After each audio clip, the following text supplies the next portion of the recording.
Venez vous relooker chez Luminel. Salon de beauté Luminel vous présente le journal. Luminel, osez être la plus belle.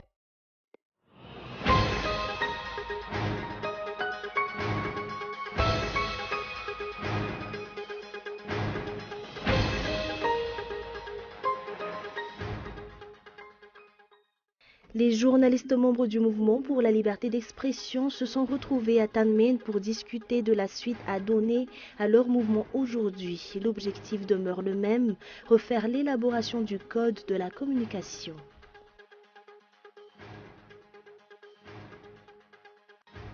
Le meurtre de 2 ressortissants français à Sainte-Marie il y a une dizaine de jours continue de faire couler beaucoup d'encre. 10 personnes ont jusqu'ici été interpellées dans le cadre de cette affaire. Parmi les personnes interpellées figure un Français qui serait l'ex-amant d'une des victimes. Les gardes-côtes italiens ont annoncé lundi soir avoir coordonné le secours d'environ 6500 migrants au large de la Libye, l'une des journées les plus chargées sur la Méditerranée depuis des années.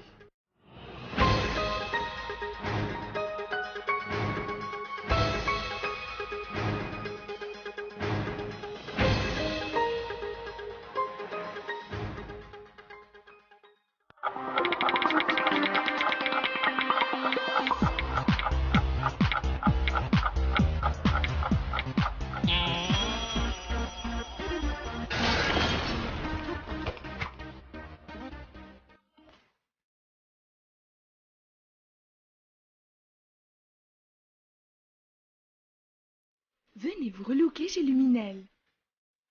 Luminel, coiffure tendance, extension cheveux, coloration, lissage brésilien, maquillage, extension cils. Pédicure, manucure, onglerie. Luminel Béorilk vers escalier 1 4 foot. L'Avant Center, 4e étage, box 418. Luminel, osez être la plus belle.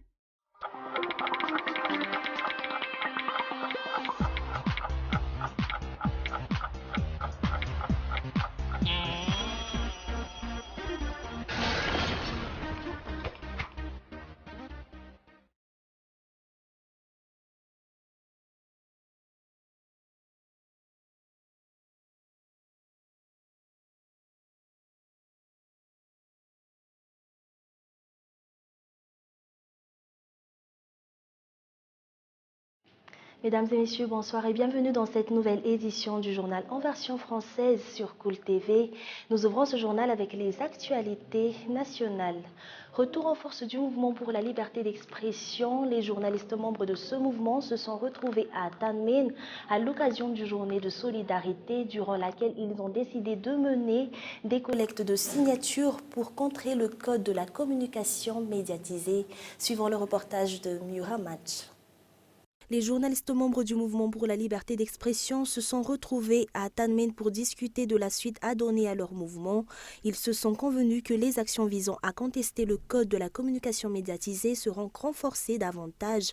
Un code de la communication liberticide qui met en danger la liberté d'expression et qui menace aussi bien les hommes des médias que les simples citoyens. C'est justement pour cette raison que le mouvement pour la liberté d'expression a décidé de procéder à des collectes de signatures lors de la journée de solidarité organisée aujourd'hui.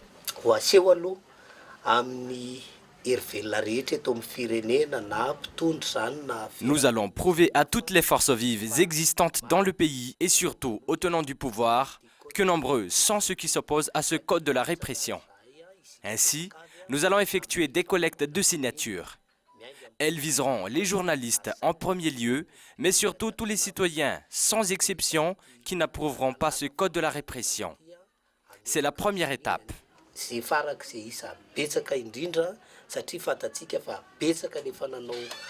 L'objectif demeure le même, refaire l'élaboration du code de la communication.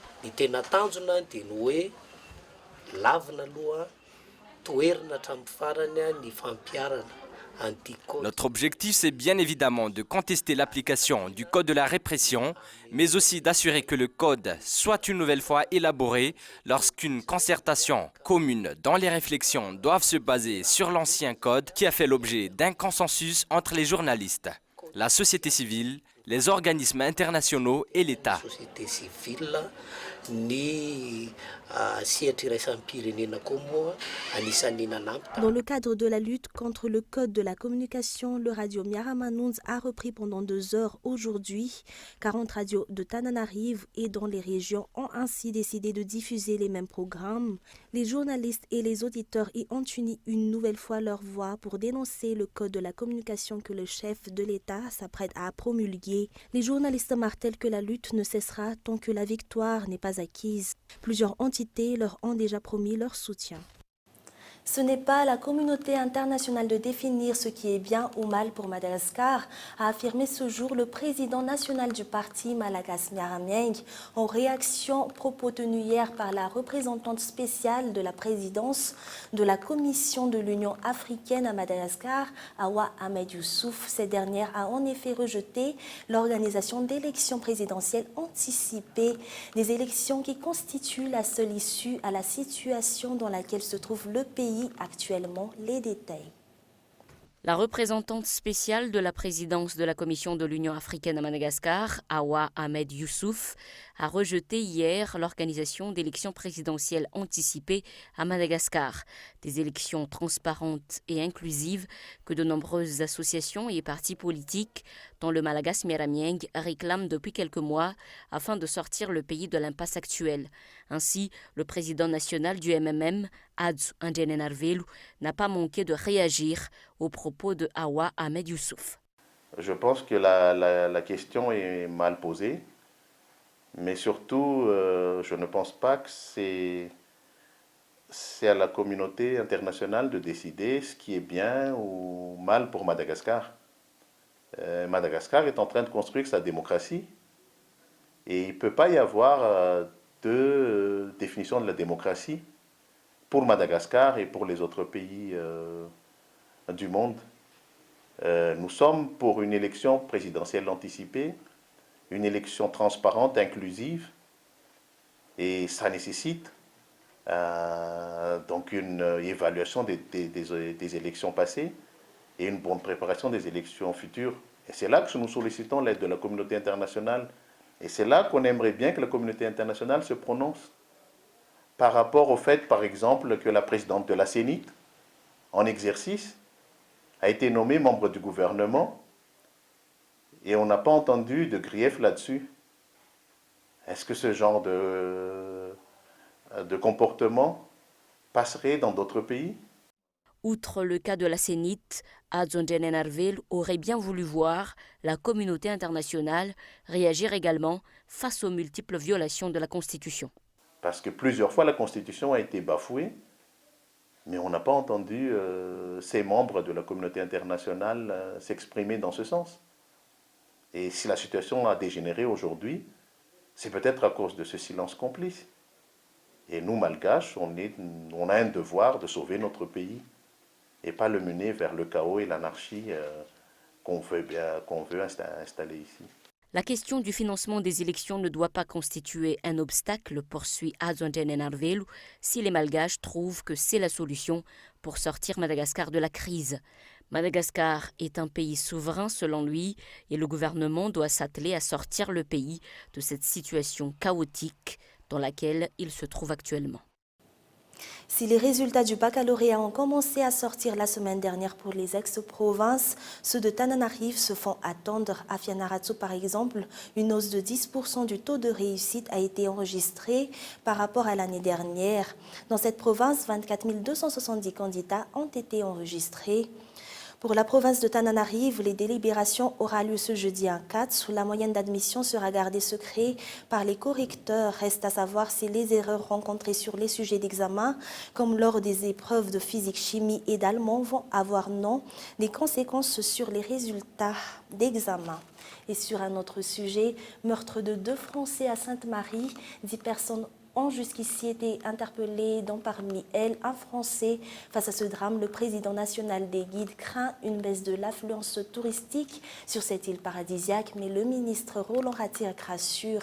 Miant Ranjianev.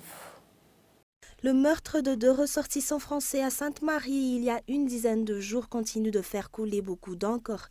Le président national des guides ne cache pas ses craintes car ce drame risque fort selon lui de tenir l'image du tourisme sur cette île, une île paradisiaque très appréciée par les touristes. Ce drame risque d'avoir des conséquences sur l'affluence des touristes. En effet, les touristes français, notamment, pourraient annuler leur voyage. Ils pourront également déconseiller à leurs patriotes de se rendre dans le pays. Mais le ministre du Tourisme rassure jusqu'ici, aucune annulation de voyage n'a été enregistrée. En attendant, l'enquête avance. 10 personnes ont jusqu'ici été interpellées dans le cadre de cette affaire. Jusqu'à maintenant, le drame survenu à Sainte-Marie n'a pas eu d'impact négatif sur le tourisme. Aucune annulation n'a été enregistrée. Parmi les personnes interpellées figure un Français qui serait l'ex-amant d'une des victimes. La population locale menace de manifester si les forces de l'ordre venaient à le relâcher. Rappelons que le meurtre de Magali Chéniaud et Romain Bolland est survenu le dimanche 21 août dernier. Leurs corps meurtris de coups ont été retrouvés sur une plage face à la boîte de nuit dans laquelle ils ont passé une partie de leur soirée. Énième attaque de taxi-brousse sur la route nationale 4 reliant Tananarive et Majunga. Un taxi-brousse a été le cible de 2 bandits de grand chemin à Ndouaran dans le district d'Ankasbe hier soir vers minuit. Ces bandits ont barré la route. Le taxi-brousse Sprinter a dû stopper net et un de ses pneus s'est crevé lors du freinage. En voyant le véhicule immobilisé, les bandits ont profité pour détrousser les passagers. Ces terrifiés ont pris la fuite. 160 millions d'ariars ont été dérobés et les bagages des passagers se sont volatilisés. Malgré les initiatives prises par les forces de l'ordre, les bandits demeurent introuvables. L'enquête suit son cours. Et sur le plan national, hier aura été l'une des journées les plus chargées sur la Méditerranée depuis des années. Les gardes-côtes italiens ont annoncé lundi soir avoir coordonné les secours d'environ 6500 migrants au large de la Libye. Suivant le reportage de France 24. Le jour se lève sur la Méditerranée. Un bateau de plus est secouru, ici par les membres d'une ONG. À bord 500 personnes, beaucoup d'enfants, parfois même des nourrissons. Nouveau record dans la seule journée d'hier, 6500 personnes ont été sauvées au large de la Libye. Les départs sont favorisés par la météo et une mer calme. Entassés sur cette embarcation, les rescapés se jettent à l'eau pour rejoindre les secours.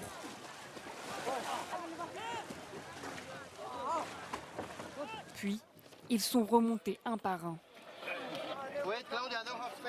Au total, humanitaires et gardes-côtes ont mené 40 opérations dans la seule journée de lundi.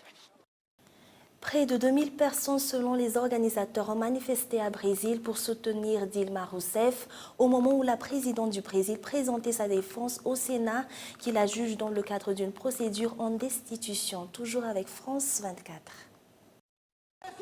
Leur présidente se dirige tout droit vers une destitution, mais ils n'entendent pas baisser les bras pour autant. Les soutiens de Dilma Rousseff sont descendus dans les rues de Rio, Brasilia et Sao Paulo lundi pour dénoncer ce qu'ils appellent un coup d'État. On ne peut pas assister à cette débâcle les bras croisés. C'est un coup d'État, une rupture avec la démocratie, une rupture institutionnelle, une rupture qui n'apporte rien de bon aux Brésiliens, ni à l'Amérique latine, ni au reste du monde. Nous avons besoin de la participation des gens pour montrer à ceux qui fomentent ce coup d'État que nous défendons notre vote. Ils sont en train de voler le vote de 54 millions de personnes et nous ne le permettrons pas. Mais les rangs de ses supporters sont bien plus clairsemés que par le passé. Ils n'étaient que 2000 lundi aux abords du Sénat, 100 fois moins qu'en mars dernier. Un récent sondage est d'ailleurs sans appel. 57% des Brésiliens réclament le départ de Dilma Rousseff. Seuls 37% s'y opposent. Si la présidente suspendue n'est plus populaire depuis longtemps, son vice-président, pris à partie dans les manifestations, ne l'est pas plus. Michel Temer assure l'intérim depuis le mois de mai. Il deviendra officiellement chef de l'État de plein exercice en cas de destitution de Dilma Rousseff. Mais face à son impopularité, plus de 60% des Brésiliens réclament désormais de nouvelles élections. Seule solution à leurs yeux pour sortir enfin de la crise politique qui mine le pays. Et avant de vous quitter, voici brièvement les principaux titres développés dans ce journal. Les journalistes membres du mouvement pour la liberté d'expression se sont retrouvés à Tanmen pour discuter de la suite à donner à leur mouvement aujourd'hui. L'objectif demeure le même, refaire l'élaboration du code de la communication. Le meurtre de 2 ressortissants français à Sainte-Marie il y a une dizaine de jours continue de faire couler beaucoup d'encre. 10 personnes ont jusqu'ici été interpellées dans le cadre de cette affaire. Parmi les personnes interpellées figure un Français qui serait l'ex-amant d'une des victimes. Et enfin, les gardes-côtes italiens ont annoncé lundi soir avoir coordonné le secours d'environ 6500 migrants au large de la Libye, l'une des journées les plus chargées sur la Méditerranée depuis des années. Et c'est la fin de ce journal. Merci de nous avoir suivis jusqu'à la fin. Très bonne soirée et excellente suite de programmes sur Cool TV. Au revoir.